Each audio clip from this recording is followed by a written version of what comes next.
Estamos à beira de um terceiro conflito mundial e o primeiro-ministro do Reino Unido faz um pronunciamento dizendo: estamos prontos para o combate.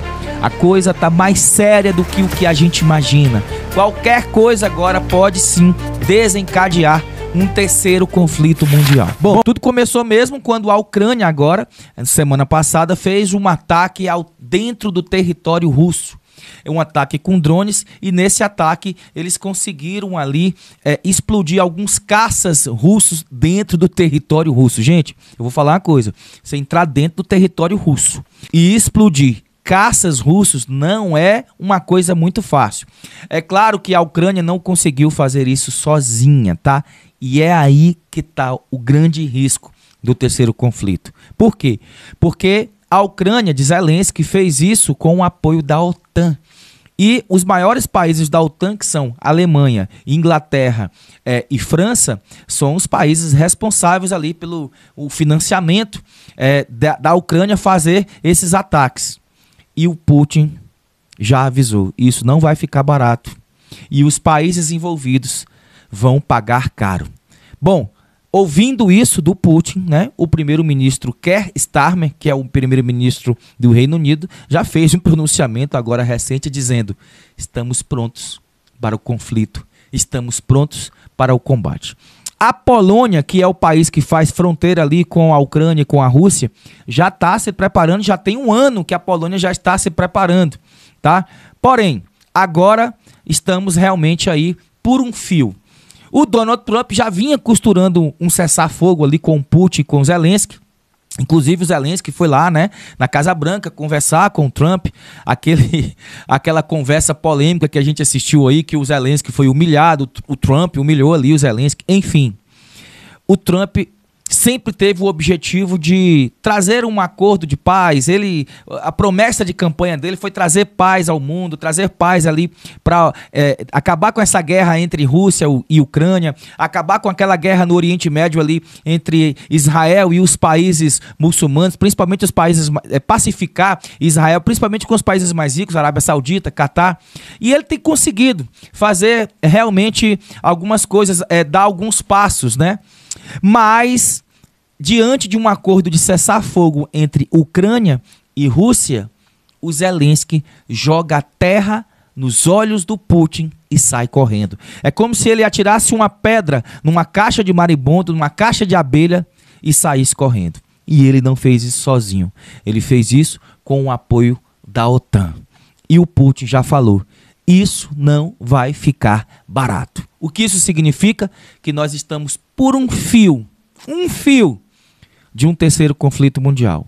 Eu até imagino o que é que o Putin está fazendo nesse exato momento. Ele está se preparando e ele também deve estar ali costurando, fazendo algum tipo de diálogo com o Trump. O Trump deve estar falando: Putin, calma, vamos pensar direitinho, porque dependendo da sua resposta, a gente vai desencadear um terceiro conflito mundial. Bom, não tá fácil, tá? Não tá fácil. A qualquer momento a gente pode sim acabar aí desencadeando um terceiro conflito. Agora, a notícia boa para nós brasileiros é que o Brasil é meio que o olho do furacão dessa guerra. Apesar de que nós seremos afetados, tá? Vou dar um exemplo. O potássio, que é responsável pela nossa agricultura, a gente compra da Rússia. Então, se a Rússia não entregar esse potássio, a gente fica sem grãos, a gente fica sem agricultura. O agro do Brasil pode ir por água abaixo. Então, a gente pode ser atingido sim, mas não de uma forma direta, tá? Apesar de que eu não sei se você sabe, o Brasil lutou na Terceira Guerra Mundial, sim. E eu não sei se você sabe, mas foi o Brasil que conseguiu arrancar os nazistas do sul da Itália. Foi o exército brasileiro, tá? Pouco se fala disso, porque o neomarxismo tem desconstruído muito a imagem do nosso exército, mas foi o exército brasileiro quem tirou Hitler do sul da Itália. Foi o exército brasileiro que pacificou ali na Segunda Guerra Mundial o sul da Itália e expulsou ali os nazistas do sul da Itália. Então, o Brasil participou sim ativamente da Segunda Guerra Mundial e foi responsável por expulsar Hitler e suas tropas ali do sul da Itália. Mas, afinal de contas, do ponto de vista escatológico, o que é que isso tem a ver com a volta de Jesus? Gente, tem tudo a ver. A gente sabe que a Bíblia, no capítulo 6 de Apocalipse, fala do cavaleiro branco de Apocalipse, que é o anticristo, o cara que vem com um acordo de paz. Para que alguém apareça com um acordo de paz, convencendo o mundo de se unificar, vamos fazer um governo mundial, uma única moeda, precisa ter o quê? Precisa ter guerra. Para que haja um acordo de paz, precisa ter guerra. Então, tudo está acontecendo, né? E nós já fiz um conteúdo aqui falando de alguns candidatos ao Cavaleiro Branco de Apocalipse, alguns candidatos ao anticristo, se bem que tem dois, né? Capítulo 13 de Apocalipse fala de dois. A primeira besta, que é a Mege do mar, e a segunda besta, que é a Mege da terra. Já falei sobre isso aqui. Na minha opinião, a primeira besta, que é a Mege do mar, é um homem, um líder que vai ser escolhido entre as nações, porque ele detém toda a tecnologia, ele tem um poder tecnológico muito forte, um cara muito diplomata, ele vai vir com a falsa paz, mas ele vai desenvolver uma super tecnologia, uma super inteligência artificial, que já é chamada de inteligência artificial geral, e essa inteligência artificial geral vai dominar o planeta, inclusive a raça humana vai ficar à mercê dessa super inteligência artificial geral. E eu falo, a segunda besta de Apocalipse 13 é a inteligência artificial. Ela vai até fazer a imagem da primeira besta e vai exigir que o mundo inteiro adore aquela imagem na reconstrução ali do terceiro templo.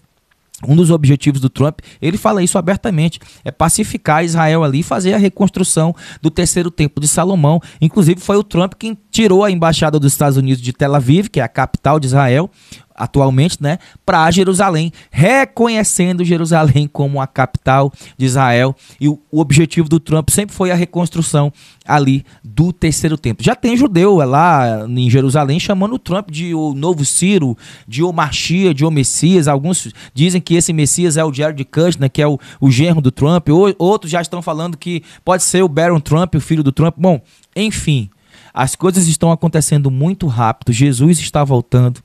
E a gente tem que preparar a nossa geração, os nossos filhos e os nossos netos. Hoje, muito pouco se fala sobre escatologia. Muito pouco a igreja prega o Apocalipse. E eu entendi, porque, na verdade, você sabe por que a igreja não prega Apocalipse? Porque ninguém estuda escatologia.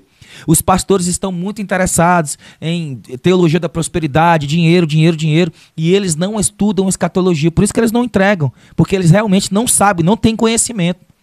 E nós precisamos suprir aí essa deficiência, porque Jesus está voltando.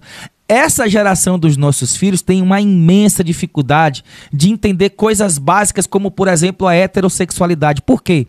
Essa geração é bombardeada desde a creche, desde o ensino fundamental, que os nossos filhos estão sendo bombardeados pelo neomarxismo. O neomarxismo está fazendo uma desconstrução dos princípios e da moral. Então eles estão confusos. Deixa eu te falar, os nossos filhos estão confusos. Eles sequer sabem o que é certo e o que é errado segundo os princípios e a moral judaico-cristãos. Ensina o seu filho no caminho que deve andar. Leve o seu filho para a igreja. Discipule o seu filho. Doutrine o seu filho dentro de casa. Ensina a Bíblia para ele. Ensina o que é certo, homem, mulher. Porque não está de brincadeira. O mundo jaz no maligno. Satanás está mais solto do que nunca. Você está entendendo? E os nossos filhos, infelizmente, estão sendo aí doutrinados pelo neomarxismo. Então fica de olho.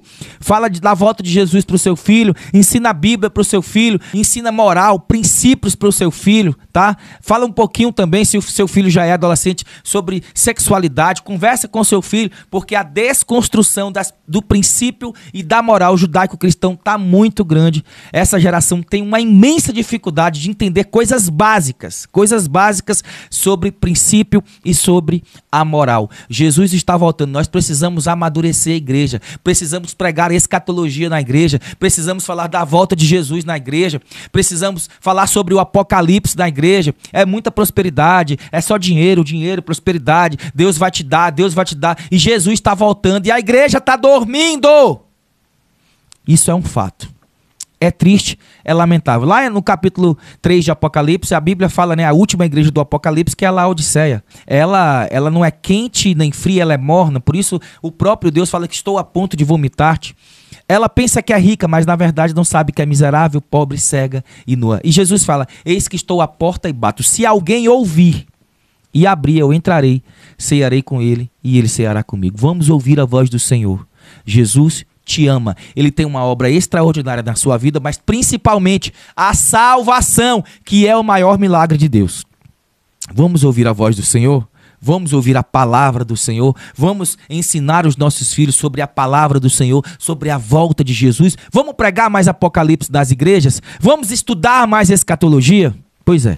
E agora eu quero te fazer um convite. Inclusive eu tenho um e-book que eu te ensino sobre escatologia bíblica, que se chama Entendendo o Apocalipse, Escatologia Pós-Moderna.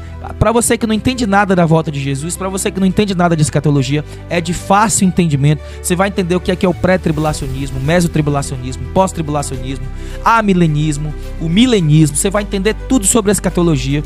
Esse e-book é de fácil entendimento, ele está muito bem ilustrado.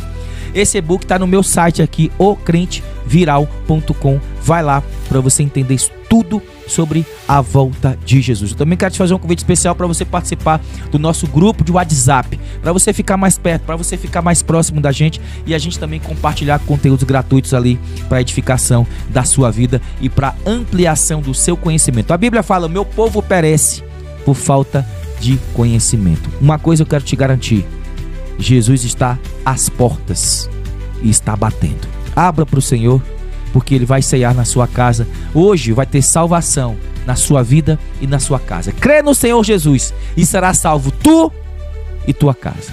Sem mais delongas, Deus abençoe a sua vida. Até o próximo vídeo. Se Ele quiser, eu tenho certeza que Ele quer. Tchau, tchau.